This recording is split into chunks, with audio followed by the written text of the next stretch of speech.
Motor வந்து clock வைஸில் சுற்றுமா இல்லை ஆன்டி கிளாக் வைஸ் சுற்றுமா?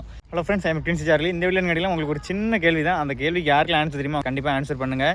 ஒரு பேசிக் எலக்ட்ரிக் நாலேஜ் இருக்கவங்க கண்டிப்பாக அந்த கேள்விக்கான ஆன்சர் தெரிஞ்சிருக்கணும். ஒரு எலக்ட்ரிஷனாக இருக்கக்கூடியவங்க, அப்புறம் ஒரு இன்ஜினியராக இருக்கக்கூடிய, எலக்ட்ரிக்கல் இன்ஜினியர் இருக்கக்கூடிய, ஒரு டெக்னீஷியனாக இருக்கக்கூடிய கண்டிப்பாக தெரிஞ்சிருக்கணும். கேட்டிங்கன்னா நான் நிற்கக்கூடிய இடம் வந்து கேட்டிங்கன்னா இது வந்து ஒரு ஐசோலேட்டர் 89 அப்படிமா ஐசோலேட்டரோட ஆன்சி கோடு.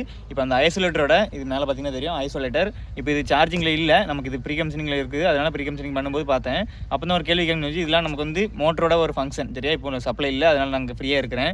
இப்போ க்ளோஸ் ஓப்பன் ஆகக்கூடிய வந்து கண்டிப்பாக இந்த மோட்ரு மூலியமாக தான் ஆகும். இது பார்த்தீங்கன்னா இதுதான் மோட்ரு, நமக்கு ஒரு 3 phase motor, delta connection motor. ஓகேவா? ஏன்னா நியூட்ரல் நமக்கு கொடுக்கல. RYB மூணு ஃபேஸ் இருக்கா.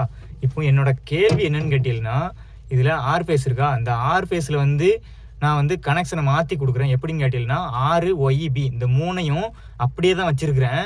ஆனால் நான் வந்து கொடுக்கக்கூடிய சப்ளை வந்து R ஃபேஸ்க்கு Rஐயும், Y ஃபேஸ்க்கு Yஐயும், B ஃபேஸ்க்கு B ஃபேஸையும் நம்ம கொடுத்துருப்போம்.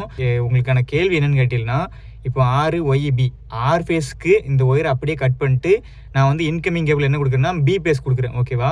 அதுக்கப்புறம் கேட்டீங்கன்னா அதுக்கப்புறம் இந்த ஒய் ஃபேஸ் இருக்கா, ஒய் ஃபேஸை கட் பண்ணிவிட்டு நான் வந்து R ஃபேஸை கொடுக்குறேன். ஓகேவா? இன்கமிங்காக. அப்புறம் இந்த B ஃபேஸ் ப்ளூ வந்து கட் பண்ணிவிட்டு நான் வந்து என்ன செய்கிறேன்னு கேட்டீங்கன்னா ஒய் ஃபேஸை கொடுக்குறேன். இப்போ இந்த மாதிரி கனெக்ஷன் கொடுத்துருக்கேன். RYB அப்படியே இன்கமிங்கை எடுத்துகிட்டு Rயில் வந்து B, ஒயில் வந்து R, அதுக்கப்புறம் Bயில் வந்து ஒய், BRY இப்படி 3 கொடுக்குறோம். இப்போ பார்த்தீங்கன்னா நான் கேட்ட கேள்வி வந்து நிறைய பேருக்கு ஒரு சிம்பிளான கொஸ்டின் தான். மோட்ரு வந்து கிளாக் வைஸில் சுற்றுமா இல்லை ஆன்டி கிளாக் வைஸ் சுற்றுமா?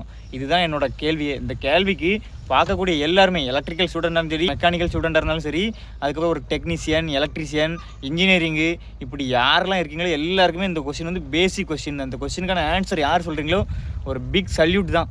யார் கரெக்டாக சொல்கிறீங்கன்னு பார்ப்போம். அடுத்த வீடியோவில் இந்த கேள்விக்கான ஆன்சர் பார்ப்போம். தேங்க்யூ.